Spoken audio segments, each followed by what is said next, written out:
Nagsimula ang pelikula na nagpapakita sa isang liblib na lugar kung saan si Mrs. Parker ay namumuhay ng mag-isa, at sa kalapit na kamalig ay namumuhay ng tahimik ang isang beekeeper na nagngangalang Clay. Isang araw, habang nag-check ng kanyang finances, nakatanggap ng notification si Mrs. Parker na may virus sa kanyang laptop. Tinawagan niya ang numero na lumabas sa kanyang screen at siya ay nakonekte sa isang kumpanya ng mga scammer. Ang pinuno na nagngangalang Garnet ang tumanggap ng tawag upang magpakita ng halimbawa sa kanyang mga trainee. Sinabi niya kay Mrs. Parker na ang notification ay nagmula sa naka-install na software sa kanyang laptop at pinayuhan niya ang ginang na i-update ito. Dahil si Mrs. Parker ay hindi bihasa sa computer, nag-alok si Garnet na gagawin niya ito para sa kanya sa pamamagitan ng remote access. Kailangan lang niyang mag-download ng isang maliit na programa na tinatawag na Friendly Friend, na magbibigay sa kanya ng access. Sumunod ang ginang, at dahil dito ay tagumpay na naka-access si Garnet sa kanyang computer. Tulad ng palagi niyang ginagawa, ini-mute ni Garnet ang tawag at ipinakita sa lahat ng tao sa kumpanya ang lahat ng mga financial accounts ni Mrs. Parker kabilang ang kanyang savings, pension, at higit sa lahat, isang charity account na may $2 milyong sa loob nito. Sinimulan ni Garnet ang panghahak, ngunit sa puntong ito ay hindi pa rin naghihinala si Mrs. Parker. Higit pa, dahil sa abala, ipinangako niyang ibabalik sa kanya ang bayad sa subscription, na di umano ay ililipat ito sa account niya. Upang i-verify ang paglipat, sinubukan niyang mag-login at nakakita ng transfer amount na 50,000. Ang lahat ng ito ay bahagi ng pakana ni Garnet upang makuha ang loob ng biktima at mapasunod sa mga ipagagawa niya. Inutusan niya si Mrs. Parker na ilagay ang kanyang master password upang ibalik ang pera. Sa kasamaang palad ay sumunod ang ginang, at dito na naka-jackpot si Garnet at nilimaz ang lahat ng kanyang mga account sa isang iglap. Nang bumalik ang screen ni Mrs. Parker, laking gulat niya na lahat ng kanyang mga account ay wala ng laman. Hindi siya makapaniwala, ngunit nagsimulang tumunog ang kanyang telepono tungkol sa mga mapanlinlang na aktibidad at dito ay napagtanto niya na siya ay nabiktima ng mga scammer. Lumipat ang eksena kay Clay na kumukuha ng honey at siya ay nagtabi ng isang garapon para kay Mrs. Parker. Kinagabihan, binisita niya ang ginang upang ibigay ito, ngunit walang sumasagot sa pinto, kaya nagdesisyon siyang pumasok. Sa kanyang pagpasok ay nakita niya na na-activate ang fire alarm na parang may mali sa sitwasyon. Naglakad siya papunta sa kabilang kwarto at nakita sa sahig ang isang baril. Biglang lumitaw si Verona, ang anak ni Mrs. Parker at sinabihan siyang lumuhad ni Verona. Ipinahayag ni Clay ang kanyang pakikiramay sa kanya, sapagkat si Mrs. Parker ay lumalabas na nagpatiwakal. Sa puntong ito si Clay ang pangunahing pinaghihinalaan. Hindi naman matanggap ni Verona na magpapakamatay ang kanyang ina. Mahinahon naman na sinagot ni Clay ang tanong ng mga pulis at sinabi na siya ay magde-deliver lang ng honey sa lugar. Matibay ang kanyang alibay na siya ay isa lamang na beekeeper. Nang tingnan ni Verona ang mga account ng kanyang ina, inisip niya na maaaring ito ang dahilan ng kanyang pagpapatiwakal. Negatibo ang pagsisiyasat kay Clay at lahat ay tumutukoy na walang foul play sa pagkamatay ni Mrs. Parker. Dahil dito ay humingi ng paumanhin si Verona sa pagiging medyo malupit, ngunit naiintindihan niya ito. Upang makilala ang taong nakasama ng kanyang ina, niyaya niya itong uminom ng kape. Ipinahayag ni Verona na naalala ng kanyang ina kay Clay ang yumaon niyang kapatid na isang dating Marine. Naalala din niya na mas pinuri siya ng kanyang ina sa paglon ng grass nila higit kaysa sa kanyang pagtatapos sa FBI Academy. Inihayag ni Verona na nabiktima ang kanyang ina ng mga scammer na umubos ng kanyang pera. Ayon sa mga ahente ng anti-cybercrimes na nakausap niya, ang mga scammers na ito ay matagal nang nag-ooperate ngunit hanggang ngayon ay hindi pa rin nila matukoy kung sino ang nasa likod nito, kaya naniniwala si Verona na mahihirapan siyang makamit ang hustisya. Inihambing ni Clay ang pagnanakaw sa mga matatanda ay tulad ng pananakit sa isang bata, ngunit mas masahol pa dahil walang magulang na magtatanggol sa kanila. At ang kaso ay madalas na napapabayaan at hindi pinapansin. Sumumpa naman si Verona na gagawin niya ang lahat para makamit ang hustisya para sa kanyang ina. Maya-maya ay nagpaalam na si Clay sapagkat kailangan niyang tingnan ang kanyang mga beehives. Paglabas niya ay kinuha niya ang isang telepono na nakakubli sa isang beehive at nakipag-ugnayan sa The Beekeepers, isang lihim na grupo na dati ay kasapi siya, ngunit siya ay nagretiro na. Humingi siya ng impormasyon ukol sa grupo ni Garnet. Hindi nagtagal, nakatanggap si Clay ng address para sa mga scammer, isang call center na pinamamahalaan ni Garnet. Nagtungo siya sa call center, dala ang mga gasolina at nagsabi sa mga gwardya na susunugan niya ang gusali. Sinubukan siyang pigilan ng mga gwardya ngunit mabilis niyang napabagsak ang mga ito. Pagpasok niya sa loob ay kinuha niya ang atensyon ng lahat, at nagutos na ulitin ang sasabihin niya na, hinding-hindi na ako magnanakaw mula sa mahihina, pero nagtawanan lang ang mga scammers kaya't nagumpisa siyang manggulpi ng ilan sa mga miyembro at dahil dito ay napasunod niya ang mga scammers.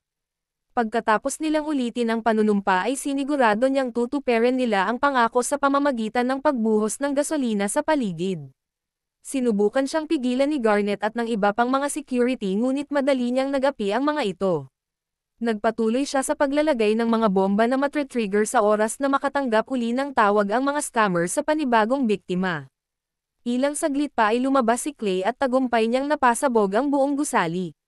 Samantala, sa Danforth Enterprises sa Boston, ang spoiled na si Derek Danforth ay nakatanggap ng tawag mula kay Garnet tungkol sa masamang balita. Sinabi niya kung paano ang isang tao ay madaling nakapasok at pinatumba ang kanilang mga security bago sunugin ang buong gusali. At ang masaklap dito ay wala silang clue kung sino ito. Dahil dito ay kumausap si Derek ng isang dating CIA agent ngunit ayaw nitong makialam. Muling tinawagan ni Derek si Garnet at nagutos na tingnan ang mga huling na biktima nila upang maghanap ng lead. Maya-maya pa ay dumating si Verona sa crime scene upang mag-imbestiga ngunit walang nakakakilala sa salarin. Bumalik si Clay sa lugar kung saan siya ay nagpatuloy sa pag-aalaga ng pukyutan at tahimik na namumuhay. Pero ang katahimikan ay nabasag nang dumating si Garnet kasama ang mga mersenaryo sa lugar ni Mrs. Parker. Pinaulanan ng bala ng mga mersenaryo ang mga beehives ni Clay at pagkarinig ng mga putok, inactivate ni Clay ang maraming makina para i-mask ang mga tunog. Sa kanilang pagdating ay nagkubli siya sa mga anino at ang mga mersenaryo ay nagpaputok kung saan-saan. Tahimik na pinatumba isa-isa ni Clay ang mga tauhan ni Garnet. At nang maubos ang mga ito ay natarante si Garnet kaya't nagpaputok ito kung saan-saan. Maya-maya ay lumitaw si Clay at madali siyang dinasarmahan. Pinutol ni Clay ang mga daliri niya at iniwang buhay para magpadala ng mensahe. Habang nagsisiyasat, nakatanggap ng balita si Verona tungkol sa sunog sa bahay ng kanyang ina at natuklasan na ang mga katawan ay kaanib sa parehong kumpanya. Sa puntong ito ay naghinala na si Verona na si Clay ang may pananagutan dito. Samantala, tinawagan ni Garnet si Derek habang siya ay nakahinto sa isang tulay. Ang buong akala ni Derek ay tapos na ang problema. Ngunit inihayag ni Garnet na si Clay ay hindi basta isang beekeeper at naubos ang lahat ng mga taong ipinadala niya. Habang nag-uusap ay bigla namang lumitaw si Clay at kinaladkad si Garnet palabas ng kotse, at matapos itali ay inihagis niya ito sa tulay. Pagkatapos ay kinuha niya ang telepono at ipinaalam niya kay Derek na siya na ang susunod.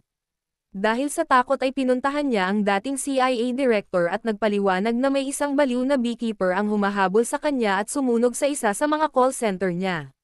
Bigla itong nag-click kay Wallace. Isang beekeeper. Alam niyang hindi basta-basta ang nakabangga ni Derek. Hindi maintindihan ni Derek kung bakit takot na takot si Wallace sa walang kwentang beekeeper. Sinabi niya na ang beekeeper na ito ay hindi basta beekeeper lang dahil ito ay isang taong bihasa sa pakikipaglaban. Bilang ex-CIA director, tiniyak ni Wallace sa kanya na wala siyang magagawa para tulungan siya. Sa wakas ay nagkaroon na rin ng lead ang mga FBI kung sino ang mga tao sa likod ng lahat ng mapanlinlang na call center, pero ang higit pa na misteryo sa kanila ay si Clay dahil ang tanging impormasyon na nakita nila ay ang kanyang birth certificate at wala ng iba pa. Ang tanging paliwanag ay siya ay nasa isang uri ng classified program. Tinawag ni Jessica si Wallace at nakikiusap na protektahan ang kanyang anak at nangako ng mas maraming shares sa kumpanya. Sumunod is Wallace at siya ay nakipag-ugnayan sa CIA at binanggit ang tungkol sa The Beekeeper. Tinawagan siya ni Janet, manager ng espesyal na programang Beekeeper at ipinaalam sa kanya na si Clay ay isang retiradong ahente at ang kasalukuyang aktibong Beekeeper ay pupunta na upang patahimikin si Clay. Samantala, habang nag-aantay sa gas station, biglang may bumangga sa kotse ni Clay mula sa likuran. Lumabas ang isang babaeng asasin at nagsimulang polanan ng bala ang kotse ni Clay. Sa kabutihang palad ay mabilis na nakalabas si Clay. Dumating ang mga pulis ngunit madali niyang tinapos ang mga ito. Bigla namang lumitaw si Clay at sinakal ang babaeng asasin ngunit parang baliw na tumatawa pa ito. Nagpambuno ang dalawa ngunit madali siyang pinatalsik ni Clay. Inilabas niya mula sa sasakyan ang isa pang machine gun at nagpaulan muli ng bala. Inilabas naman ni Clay ang kanyang secret weapon na garapon ng honey at ibinato ito sa kanya. Pagkatapos ay sinilaban niya ito at pinutol ang kanyang daliri. Kasunod nito, ang beekeeper ay nagdeklara ng neutralidad at iniwan na sa ere si Wallace. Ang FBI ay unti-unting nadidiskubra ang mga gawain ni Clay, nahanap nila ang katawan ni Garnet gayon din ang katawan ng babaeng asasin na wala ring pagkakakilanlan. Natagpuan din nila ang isang libro tungkol sa beekeeper. Nahulaan naman ng mga ahente na ang susunod na hakbang ni Clay ay patungong Boston. Samantala, bumuo si Wallace ng isang grupo ng mga ex-military upang hulihin ang isang beekeeper. Ipinaliwanag niya na ang beekeeper ay isang lihim na organisasyon na binubuo ng mga elite na agents, pero ngayon, ang isang retiradong beekeeper ay naging rogue at hindi kumikilos para sa pinakamahusay na interes ng grupo. Dagdag pa niya, ang beekeeper na ito ay highly trained at maging ang mga special forces ay hindi uobra sa kanya kung nag-iisa. Gamit ang daliri ng psycho na babae para makapasok sa kanyang pasilidad, na-access ni Clay ang lahat ng mga arsenal at mga mahahalagang impormasyon. Ginamit niya ang mga impormasyong nakalap upang matrack ang location ni Derek at ang mga susunod nitong operasyon. Kumuha din siya ng mga supplies sa pasilidad para paghandaan ang susunod na pag-atake. Samantala, ipinaalam ni Verona sa Deputy Director ng FBI na ang tatlong eksena sa krimen ay konektado kay Clay, na konektado sa isang classified program na pinangalan ng Beekeeper. Siya ay papunta sa Boston at ang kanyang susunod na target ay ang 9 Star United, na nangangasiwa sa lahat ng pandaigdigang scam call center ni Derek. Matapos marinig ang mga impormasyon, nag-utos ang direktor na gamitin ang buong puwersang kailangan upang mahuli si Clay. Nilusob ng FBI SWAT team ang gusali, ngunit nilock ito ng private security na ipinadala ni Wallace. Dahil dito ay nag-set up muna sila ng isang perimeter sa labas. Ang koponan ay sinubukan ang lahat ng iba pang posibleng pasukan sa gusali ngunit bigo sila. Si Clay mismo ang nagkumpirma nito, upang hindi magpatuloy ang koponan sapagkat ayaw niyang masaktan ang sinuman ng hindi kinakailangan, ngunit ang koponan ng SWAT ay nagpumilit. Isang labanan ang naganap at makalipas ang ilang sandali ay napatumba niya ang 15 armadong lalaki at isinama ang isa sa kanila bilang isang hostage papasok sa harapan. Samantala sa gusali, sinubukan ng mercenaryong commander na si Pettis na ilikas ang sinuman na hindi armado, pero tumanggi ang kanilang ringleader. Mayabang niyang tinawag si Derek, na siya namang kinastigo si Pettis dahil sa hindi niya ginagawa ng maayos ang kanyang trabaho. Walang nagsilikas at bagkos ay pinalakpakan lang nila ang pag-alis ng mga armadong lalaki. Biglang lumitaw si Clay at inihagis ang isang lalaki sa paligid, na nagpatahimik sa mga tao subalit ang ringleader ay hindi pa din naiintindihan ang sitwasyon. Pero nang magsimulang magpaputok ang mga tauhan ni Pettis ay mabilis siyang humalik sa sahig. Nakatakbo si Clay sa pasilyo at umakyat sa kisame. Dito ay sepresang inatake niya ang mga kalaban at mabilis na napatumba. Upang itago ang tunog, inactivate niya ang fire alarm at sinunggaban ang sandata ni Pettis, at pinaputukan ang iba pang kalaban bago niya tuluyang desarmahan ito. Naglabas ng palakol si Pettis at hinato si Clay ngunit nakaiwas ito at gamit ang isang fire extinguisher ay hinampas ni Clay ang mersenaryo na nagresulta sa pagkakabulag nito. Samantala, inutusan ni Verona ang mas marami pang agents na pumasok sa loob. Nag-set up si Clay ng mga wire para sa kanyang susunod na plano. Nakita siya ng mga mersenaryo sa itaas ng elevator kaya sinugod nila ito at pinagbabaril. Ang akala nila ay na-corner na nila ang target ngunit nagulat sila ng pabagsakin ni ubos ni Clay. Matapos nito ay sunod niyang hinanap ang ringleader at gamit ang stapler bilang torture device, gustong malaman ni Clay kung sino ang pinuno nila. Habang tino-torture ang kalaban ay nagpaliwanag ito kung bakit niya ito ginagawa. Ang lahat ng ito ay dahil ginulo nila ang nag-iisang taong nag-aalaga sa kanya. Sa wakas ay kumanta din ang ringleader, na ipinakita sa kanya ang mga malalaking tao sa likod ng sindikato. Maya-maya ay nakarating na si Verona at direktang nakipag-usap kay Clay at nagsabi na may mga batas para sa mga bagay na ito, ngunit binanggit ni Clay na may mga bagay na hindi kayang ayusin ng mga batas, Pero kaya niya, sabay tumakas habang ang iba pang mga ahente ay dumating. Inaresto naman ng FBI ang ringleader at kanyang mga tauhan. Pagtingin sa laptop, alam na rin ni Verona kung sino ang pakay ni Clay. Sa isang marangyang restaurant, si Derek ay nag-aalala at natanggap na ni Wallace ang masamang balita na ang kanyang mga mersenaryo ay nabigo. Naisip niya na oras na para tawagan ang nanay ni Derek dahil hindi makakakilos si Clay kung si Derek ay malapit kay Jessica at mga tao. Nagustuhan ni Derek ang ideya kaya't tinawagan niya ang kanyang ina at nagsabi na gusto niya itong Makaira at pumayag ito ngunit hindi isiniwalat ang kanyang sitwasyon kay Clay. Si Jessica pala na ina ni Derek ay ang Pangulo ng Estados Unidos ng Amerika.